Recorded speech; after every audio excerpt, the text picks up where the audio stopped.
Muito bem, amigos do Veículos Velocidade.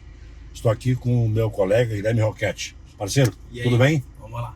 Nós estamos sentados dentro, no habitáculo do Peugeot 2008. Isso aqui é SUV ou é crossover? Para mim, isso é um crossover. Não tem tração 4x4. Ah, muito bem. Apesar de que a montadora chama de SUV, né? Ela e todas as outras. Isso é verdade. Bom, mas o homem que entende aqui, o meu colegão, é o Roquette, e eu vou por ele. Crossover.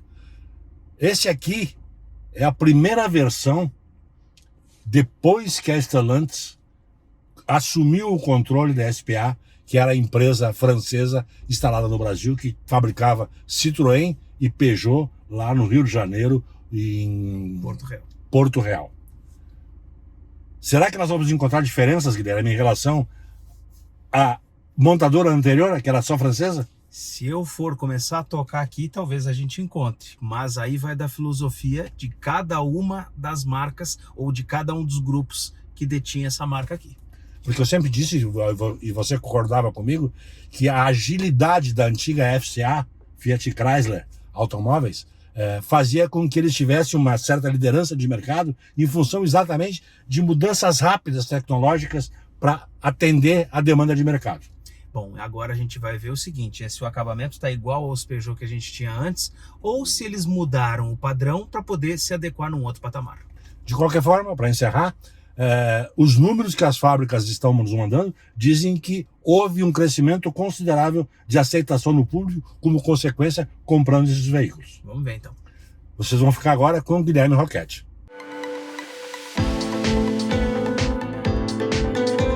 A promessa é que o Peugeot 2008 seja um dos crossovers mais em conta no mercado brasileiro.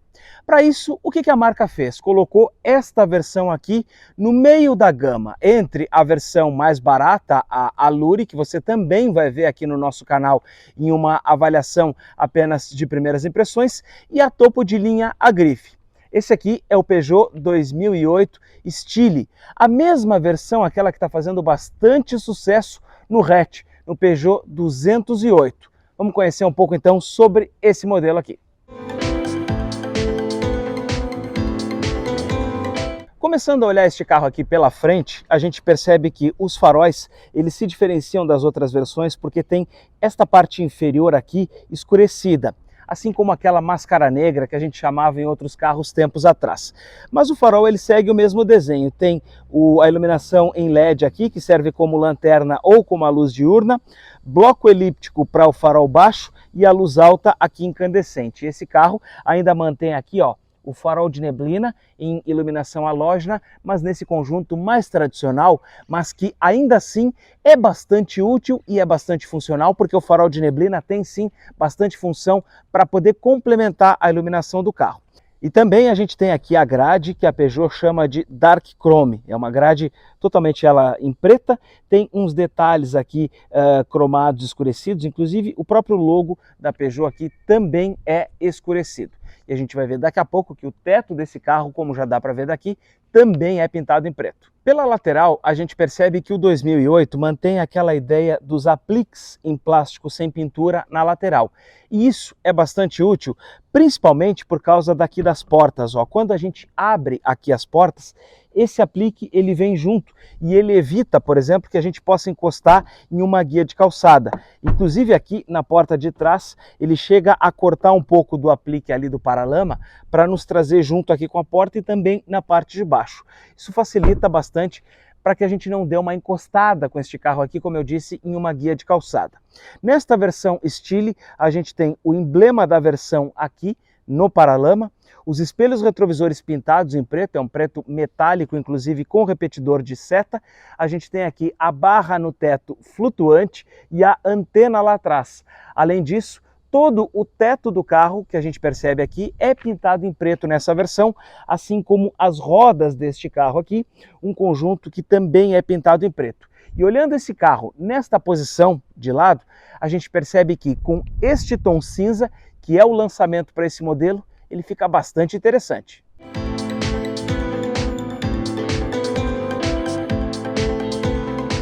Na parte de trás, o destaque são para essas lanternas que tiveram o interior redesenhado. A gente tem elementos em LED novos aqui nesse conjunto de iluminação. A parte central pintada em preto, seguindo a cor do teto, que se prolonga com este aerofólio. É uma peça plástica, mas que segue a pintura em preto do carro. Emblema aqui, o logo Peugeot cromado e o logo 2008 escurecido. Na parte de baixo aqui do para-choque a gente não tem pintura, é de fato um para-choque aqui em preto, né, um preto fosco sem pintura. Esse carro ele está equipado com a câmera de ré, no entanto ele não tem o sensor de estacionamento traseiro. Então quando a gente está acostumado a fazer manobra com carros que têm os dois equipamentos, a gente dá ré e acaba esperando pelo barulho do sensor que não vem, e depois a gente acaba estranhando e tem até que cuidar para não dar nenhuma encostadinha. A vantagem daqui é que se o para-choque não tem pintura, não tem tanto problema caso a gente cometa algum erro na manobra. Agora tem uma vantagem aqui nesse carro que é muito interessante. Ele tem no lado esquerdo a lanterna traseira de neblina. Além do farol de neblina lá na frente, a gente tem também a lanterna aqui atrás. E isso é um item que muitos carros já deixaram de utilizar, mas é um item de segurança e que faz diferença para uma condução em rodovia durante chuva ou durante o nevoeiro. Dentro do compartimento do porta-malas, primeiro a gente tem aqui uma abertura elétrica, né? Ele levanta sozinho aqui com os dois amortecedores dos dois lados, mas a cobertura até não sobe junto, a gente precisa fazer o acesso e ela levanta em dois estágios, né? Eu posso remover ela retirando aqui.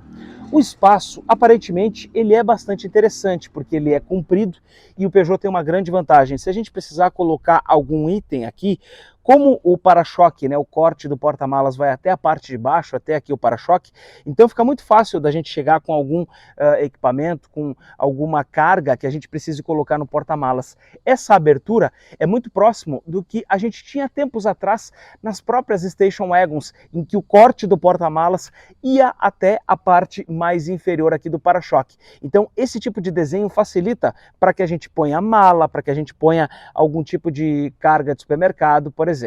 Bom, não tem nenhum gancho de fixação de carga aqui, não tem nenhum gancho aqui para pendurar sacolas. O que a gente percebe é apenas uma iluminação. No entanto, o compartimento é todo ele forrado em carpete, é todo acarpetado. Então, ainda que ele não tenha um pouquinho mais de amenidade, ele tem sim um bom acabamento.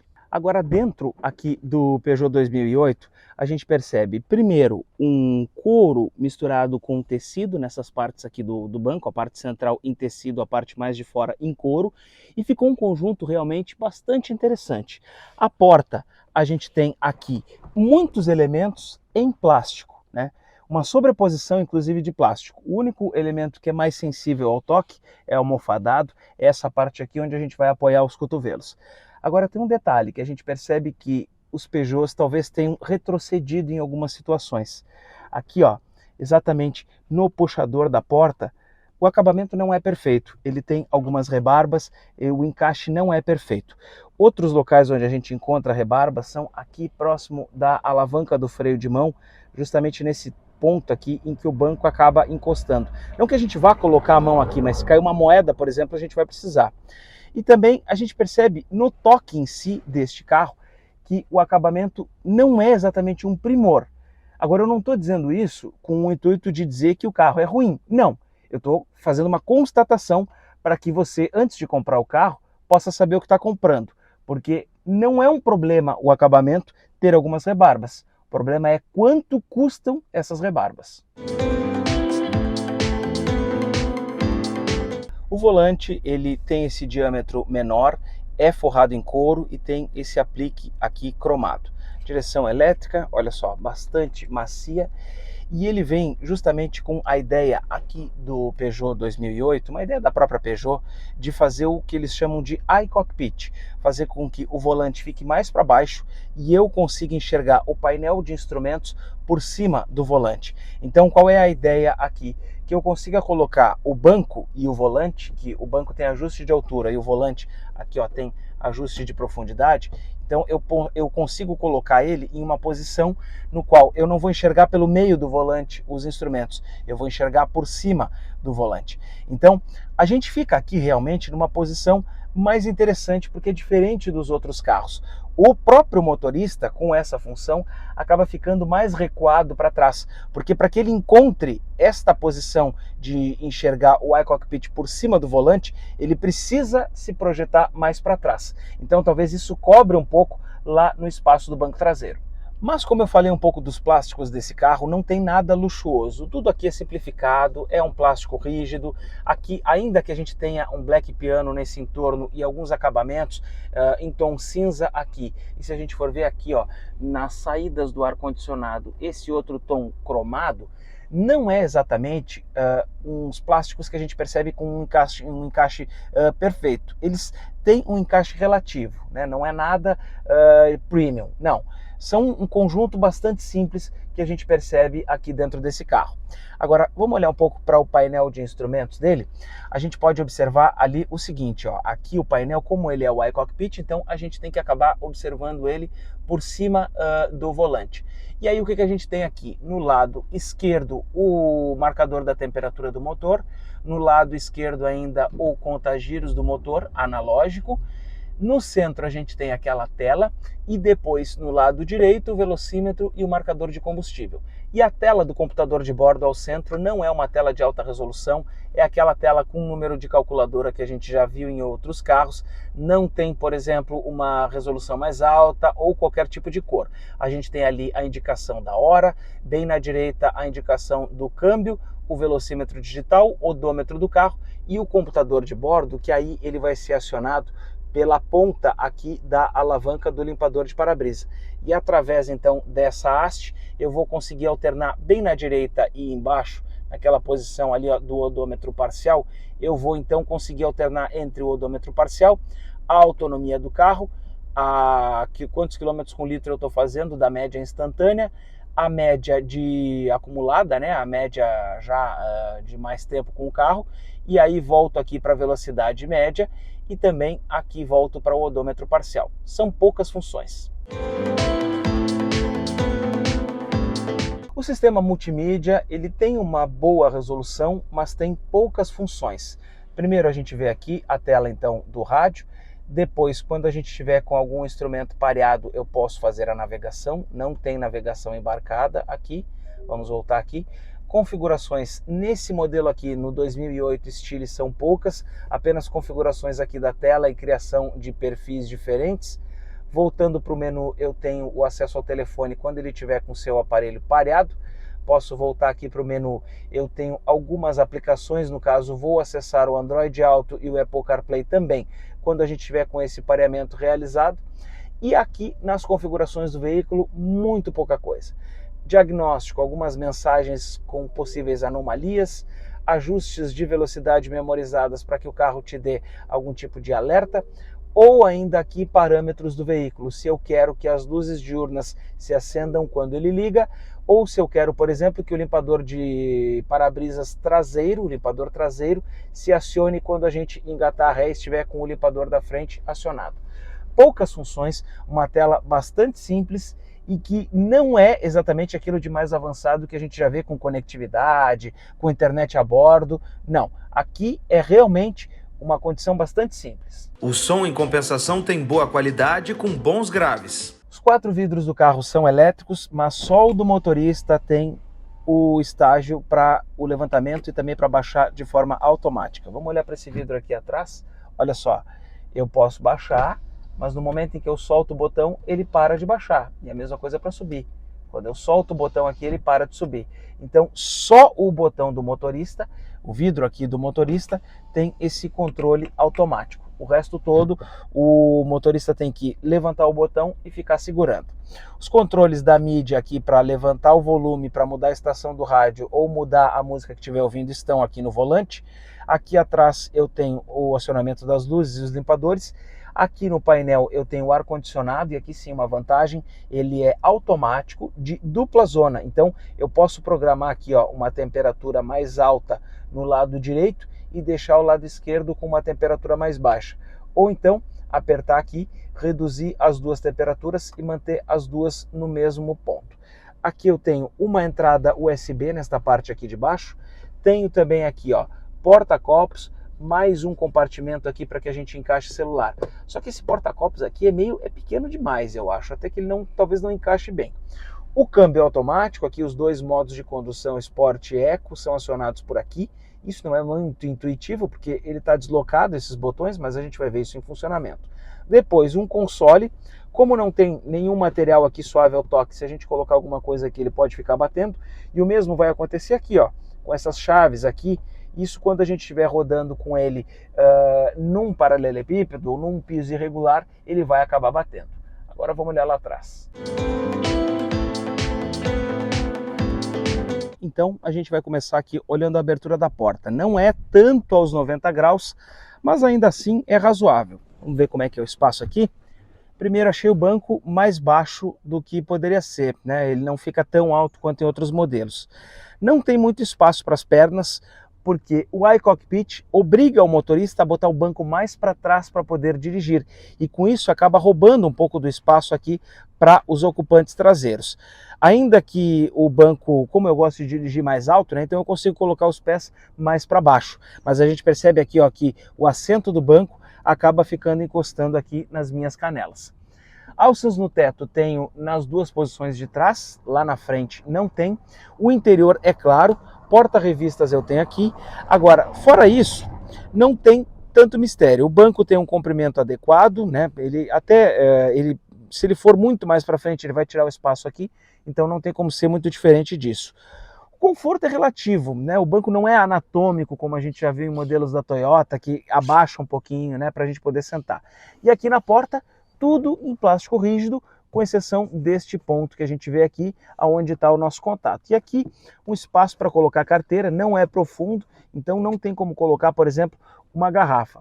Agora vamos sair daqui, ó. Um pouquinho de aperto, a gente percebe aqui para sair, não é um carro folgado, não, é um carro relativamente apertado, porque, né, o banco acaba ficando mais recuado justamente por conta daquela questão do iCockpit que eu falei. Chave aqui do Peugeot 2008 é esta aqui, uma chave do tipo canivete com a lâmina, com comandos para acender os faróis ali na frente e também para abrir e fechar as portas. Quando eu dou o comando para trancar o carro, vocês veem que o repetidor de seta mostra que ele já fez o travamento, mas eu deixei aqui o vidro aberto de propósito, para que você veja, ó, não levanta os vidros. E ainda que eu pressione e fique segurando aqui o botão para trancar as portas, ele segue sem levantar os vidros. Então, o Peugeot 2008 não tem comando para levantamento dos vidros. E você vai ter que pagar isso à parte, porque dificilmente alguém vai querer ficar com um travamento parcial.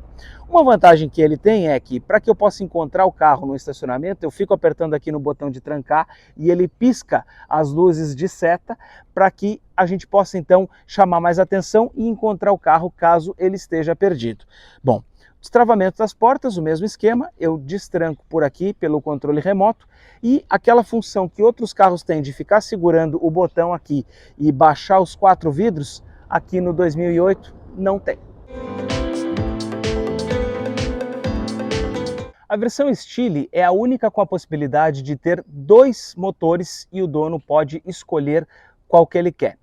Primeiro tem a opção do THP. Esse propulsor ele tem 173 cavalos quando estiver equipado com etanol e 165 cavalos quando ele estiver abastecido com gasolina.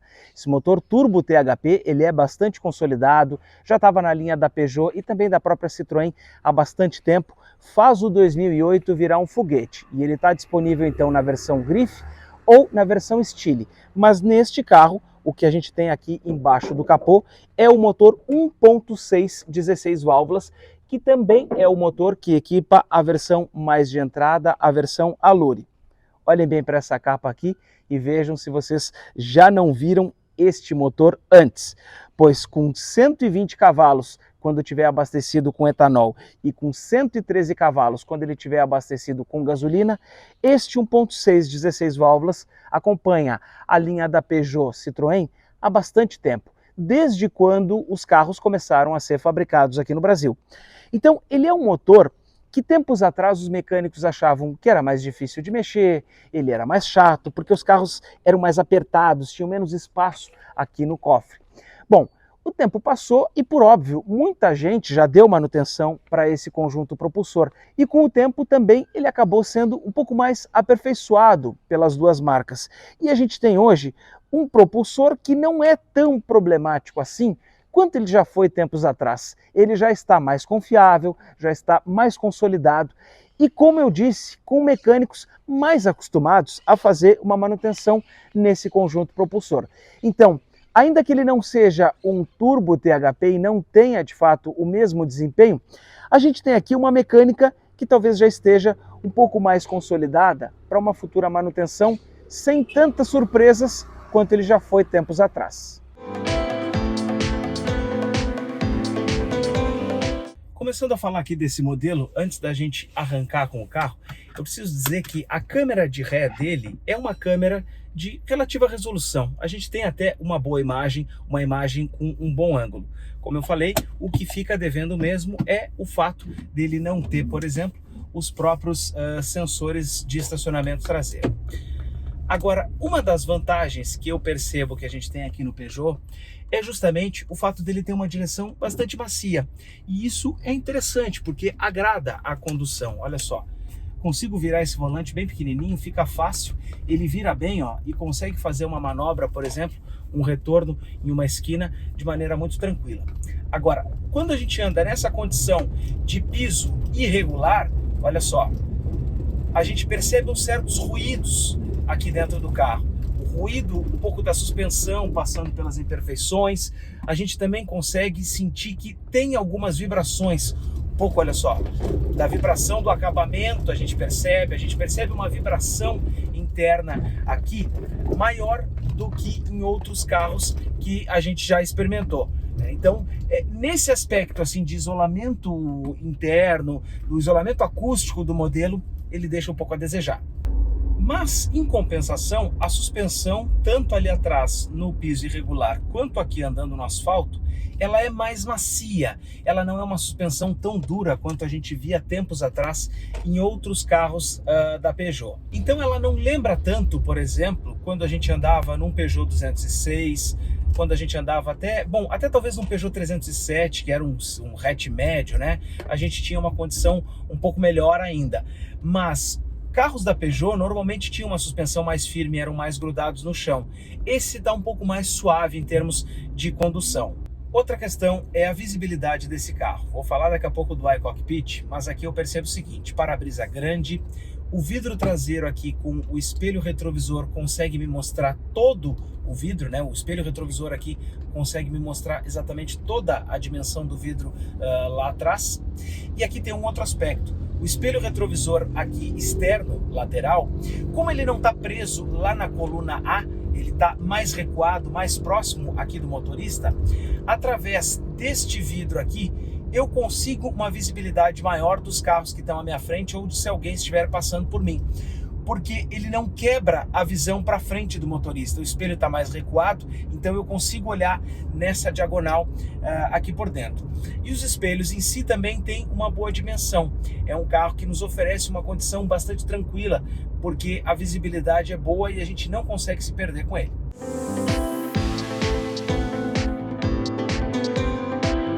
Andando aqui no asfalto, uma situação que a gente percebe é de uma suavidade, o carro ele roda, né, tranquilo, não dá soco, não joga tanto, né, absorve o impacto, segura, né, não copia tanto para cá para dentro. E a gente também perde um pouco a noção da velocidade que a gente está andando. Agora, por exemplo, eu estou aqui a 60 km por hora no limite da via e eu não percebo, por exemplo, as trocas de marcha deste carro. Eu até posso usar aqui o câmbio sequencial aqui na cidade para poder avançar ou para poder diminuir as marchas, olha só. Mas as transições, olha aqui, a terceira, segunda marcha, olha só. Fiz isso aqui de propósito para a gente poder perceber o seguinte, que as transições desse carro não são sentidas. A gente só vê o contagiros e o motor ali, claro, recuando, porque eu estava reduzindo a marcha enquanto estava acelerando, mas a troca de uma marcha para outra, um tranco, por exemplo, a gente não consegue escutar nada. Este carro também tem 3 modos de condução. o modo Eco, o modo normal e o modo Sport. Para acionar o modo Eco ou o modo normal, a gente tem alguns botões. Agora eu botei no Eco. Então olha só, eu vou arrancar aqui no sinal e eu percebo o seguinte, que ele demora um pouco nas aceleradas, fica mais lento nas arrancadas, avança as marchas mais rápido. No entanto, quando a gente passa, por exemplo, para o modo normal, e aí aqui já desaparece ali o LED na frente ali no painel, né? Olha só, um toque que eu dou no acelerador, olha só como ele já estica bem mais, vai trocar lá nas 6.000 rotações e logo ele avança e ganha mais velocidade. Então, para quem está num dia mais tranquilo, pode fazer uma condução mais econômica em termos de gasto de combustível, pode usar o modo Eco, mas sabendo que o carro vai ficar mais lento. Depois, quando a gente estiver lá na estrada, a gente pode comparar um pouco do desempenho de cada um desses modos. E a gente está fazendo essa avaliação aqui num dia em que essa tarde, ainda que esteja nublada agora, ela chegou a 36 graus aqui em Porto Alegre, 37 inclusive em algumas cidades da região metropolitana. Mas o ar-condicionado desse carro é muito eficiente. E isso eu percebo nos Peugeot desde quando eu tinha o meu 206 Moonlight, porque o ar-condicionado gela rápido, ele já começa jogando ar frio para dentro do carro e a gente já consegue ter uma climatização bem mais intensa quando a gente está andando com ele. Agora eu vou fazer uma outra avaliação, vou fazer o seguinte, vou passar aqui para a esquerda e vou passar aqui a 40 km por hora nessa faixa de pedestres elevada. Acabei me aproximando desse carro intencionalmente, olha só. Ainda que a gente fique mais para trás sentado aqui no banco e que a gente perceba uma boa distância entre o motorista e lá a ponta do capô, o carro dá uma impressão falsa de que vai raspar no chão, mas ele não raspa, porque ele tem uma altura mais interessante lá na frente e isso até nos surpreende porque a gente esperava menos. Olha só, vou dar um pouco mais de distância e eu vou passar mais rápido aqui nesse quebra-molas. Vou manter aqui, ó, 40 km por hora, vamos avançar. Olha só, suspensão é firme no limite da firmeza, não precisa ser mais firme do que isso. Ela passa, não nos joga, não dá soco, não dá fim de curso, é muito competente a suspensão, nos surpreende, porque a gente lembra dos Peugeot com suspensão mais curta, com suspensão mais, né, com curso menor, mais baixinho e tudo, e aqui no 2008 a gente percebe que o carro está muito adaptado para rodar hoje nas cidades brasileiras. E o iCockpit é aquilo que eu estava comentando um pouco antes aqui no vídeo, e agora que a gente está conduzindo, a gente tem uma dimensão um pouco melhor exatamente do que é esse conceito. Ele faz com que você utilize, por exemplo, o banco numa posição um pouco mais alta, não tão jogado para o chão. Talvez quem gosta de dirigir numa posição mais esportiva pode estranhar. Mas para quê? Para que a direção fique um pouco mais baixa e eu aqui consigo enxergar por cima do volante o painel de instrumentos. Mas eu vou dizer para vocês que a eficiência disso ela é um pouco complicada, porque é mais difícil da gente entender e conseguir achar essa posição que a Peugeot nos coloca. Olha só, eu preciso ficar realmente bem acomodado na posição mais correta do banco, porque depois com o tempo em que a gente baixa aqui, ó, aí a direção já tapa um pouco aqui, o volante já tapa um pouco. Então eu tenho que estar sempre buscando a minha posição mais correta aqui ao dirigir esse carro, para que eu possa de fato enxergar os instrumentos por cima do volante. Mas é interessante quando a gente consegue então chegar nessa posição e além disso, quando a gente consegue também poder fazer a leitura, porque os instrumentos eles têm um tamanho interessante. Não é nada de alta resolução, mas ali a tela digital tem números grandes, fáceis de ler, e os ponteiros, tanto do contagiros quanto do velocímetro, também são fáceis de fazer a leitura. E um detalhe, não é aquela escala que a gente tinha de 30, 50, 70, com números ímpares, com dezenas ímpares. Agora a Peugeot está adotando aqui a mesma escala padrão dos outros carros com as dezenas pares, 20, 40, 60, 80. Então, até isso, vamos dizer assim, a marca acabou se tropicalizando. E quando a gente vê um outro na rua, como eu estou vendo esse que está aqui na minha diagonal, vamos ver se eu me aproximo um pouquinho mais dele, está aqui na direita, a gente percebe que esse carro praticamente não mudou, né? Quando a gente está rodando com ele aqui, compara com o outro, né? O carro manteve até agora o mesmo desenho. Já existe uma outra geração fora do país e essa nova geração ela chega aqui com ainda com a propulsão elétrica apenas, né?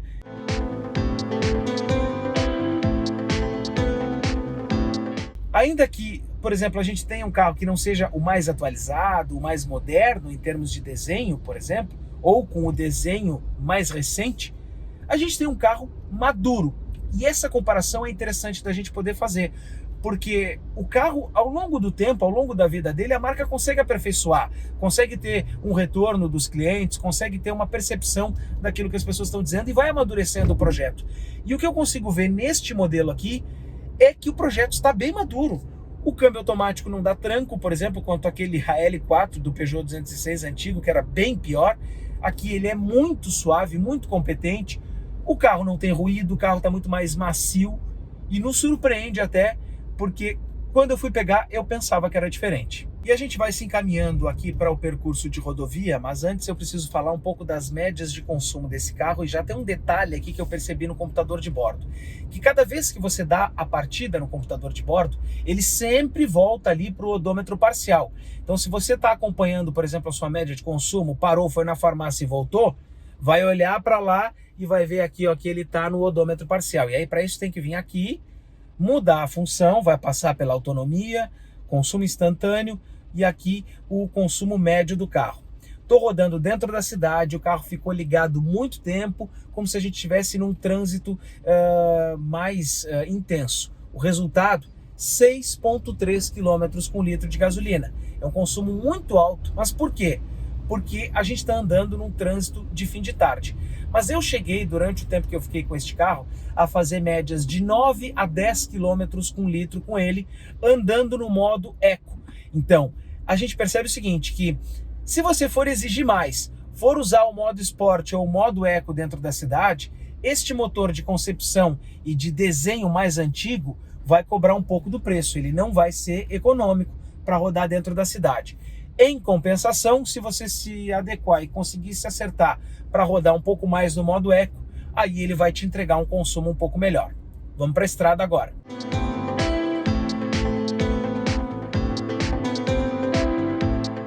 O Peugeot 2008 também tem o limitador de velocidade e o controle de cruzeiro, que são acionados por essa alavanca que tem aqui na direita atrás do volante. É um pouco difícil de se habituar com ela e eu confesso que nesse tempo que eu estou com o carro eu ainda não me acertei tão bem quanto deveria. Eu girando para baixo, eu tenho o limitador de velocidade. E aí eu vou apertar, olha só, no botão aqui da ponta, e aí ele vai pausar ou vai dar o on. E aí, olha só, marcou ali para 50 km por hora. Ó. Eu aperto o carro e o carro não está andando. Vocês estão percebendo que o carro não está andando. A menos que eu dê fim de curso, aí sim ele avança. E ele pisca ali os 50 km por hora da indicação para apontar que eu passei da velocidade limite que eu determinei. Isso é bom para que a gente não se passe em estradas com muito controlador ou não tome, por exemplo, uma multa dentro da cidade. Se eu girar para cima o anel, aí eu entro então no modo do controle de cruzeiro. Eu giro ele para cima, aperto aqui para baixo no menos e aí aqui ó, ele presetou para 78 km por hora. Então já armou. Tiro o meu pé do acelerador, como eu estou agora, e posso então continuar rodando com o carro que ele vai andar a 78.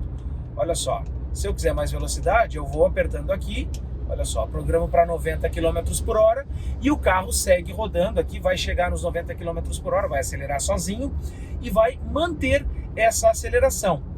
Mas, no momento em que entrar, por exemplo, um outro carro, eu vou fazer isso aqui de propósito, vou entrar aqui atrás ó, do caminhão, olha só, percebam, está entrando outro carro na frente, eu tive que dar o comando para que o 2008 não continuasse ganhando velocidade e não acabasse, por exemplo, batendo no outro veículo. Por quê?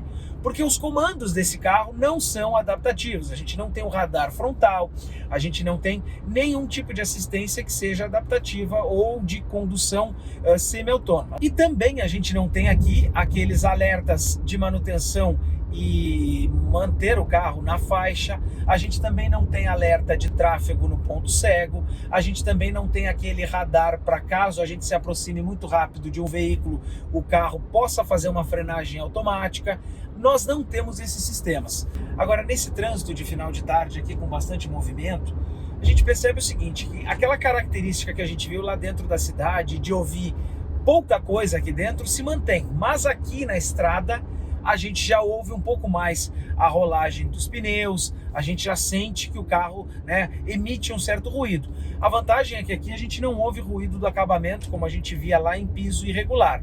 E quando o carro passa em alguma ondulação, ele copia um pouco para cá, mas não é muito. O carro consegue filtrar relativamente bem todas as imperfeições que a gente tem no solo. Agora, depois da curva, eu no modo normal vou poder avaliar um pouco mais como é que ele se sai para retomar velocidade. A gente está com alguns carros na frente, mas assim que eu puder ganhar espaço, nós vamos tocar em frente e vamos fazer o acesso. Vamos lá, pisca-pisca, vai passar o Focus branco aqui do lado, pisei fundo, ganhou velocidade, acelerou, gostei, retomou bem, fez a troca lá nas 6.000 rotações, consegui acessar a rodovia e ganhar espaço, entrar no fluxo. Interessante, eu gostei aqui do Peugeot. O motor 1.6 se saiu bem para o que eu imaginava, conseguiu ser bastante competente. Agora eu vou fazer o seguinte, eu vou colocar no modo Eco para que a gente possa analisar um pouco do comportamento deste carro em uma retomada aqui dos 70 até os 100 km por hora. Vamos fazer o seguinte, tomar um pouco mais de distância, vou passar para a faixa um pouquinho mais da direita aqui, e aí a gente vai poder fazer essa retomada. Só esperar os carros passarem.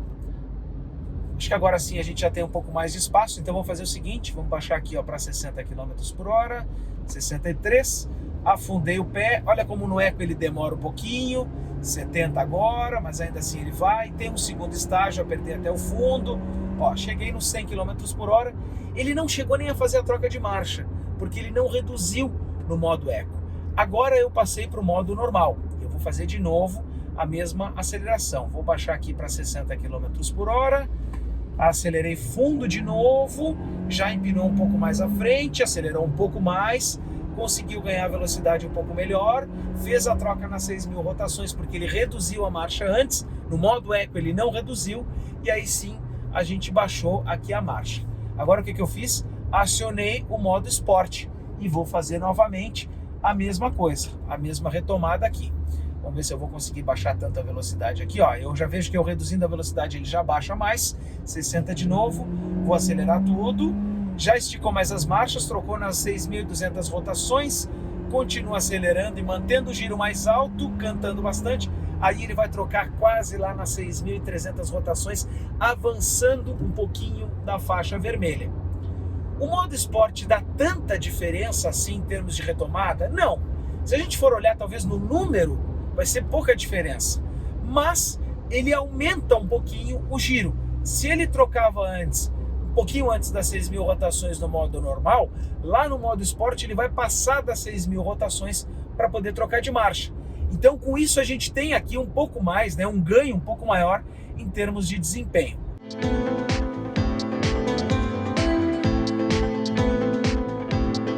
E quando a gente precisar fazer uma ultrapassagem, olha só, modo normal, pé no fundo, de novo 5.000 rotações, o carro ganha velocidade, ultrapassou, cortou quase nas 6.000 e ele volta. Então, quer dizer, esse motor ainda tem uma certa agilidade, ele atende bem a proposta do carro, ele não é algo que faça falta, olha, o motor é fraco, o motor 1.6 é fraco, é um motor antigo, não. Ele é um motor que está adequado para a proposta desse carro, ele é um motor que está dimensionado para o 2008. Claro que o turbo vai ser bem mais gostoso de dirigir, mas para quem não quer investir tanto, esse aqui está de bom tamanho, até porque lá na manutenção ele pode compensar. Só andando na estrada, uma coisa que me incomodou é que na posição em que o meu corpo fica, né, mais interessante para dirigir, com as mãos bem posicionadas, o pé no acelerador, o meu pé direito, quando ele vai descansar aqui no descansa-pé, ele me incomoda, porque ele fica mais alto, meu joelho fica mais alto, então eu prefiro colocar ele lá para o fundo, que daí eu consigo uma posição melhor para dirigir. Mas fora isso, mais nada me incomodou aqui dentro, visibilidade boa, desempenho bom, conforto dos bancos adequado, tem uma aba aqui nas laterais que me apoiam, não me deixam jogando, aqui no encosto também tem uma aba um pouco melhor, então deixa esse carro confortável e mais gostoso, porque o banco de certa forma te abraça aqui para poder rodar na estrada e viajar.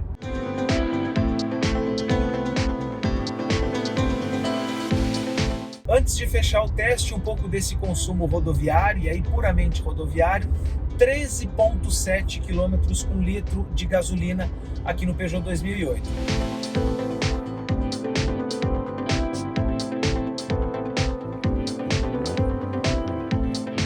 Bom, mas e aí, para finalizar, como é que se comportou aqui o Peugeot 2008? O destaque negativo ficou por conta do consumo de combustível, já que as médias urbanas ficaram abaixo dos 10 km com litro, entre 8 e 9 km com litro. Não passou muito daquilo que a gente estava vendo lá durante o teste. Agora, por outro lado, o carro também se comportou de uma maneira suave. No entanto, ele passa lá para dentro do habitáculo algumas vibrações, sejam de acabamento, sejam de suspensão, o que mostra que o aprimoramento do carro não é tão grande assim. É um carro premium? Não, não é. Este carro, ele hoje foi bastante simplificado quando a gente compara com alguns Peugeot de tempos atrás e também está longe de estar no topo da gama. É sim a porta de entrada para os crossovers e é por isso que ele até nem custa tanto.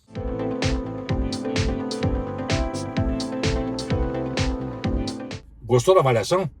Então faça o seu comentário e deixe o seu like, que é muito importante para o nosso canal Veículos e Velocidade aqui no YouTube. Se você ainda não é inscrito, se inscreva. Deixe a sua opinião, mas o principal, não se esqueça de acionar o sininho para que você sempre seja avisado quando nós postarmos novos vídeos, não só de test drive, mas como também de lançamentos de veículos automotores. Por hoje é só, amigos. Um grande abraço e fique sempre conosco.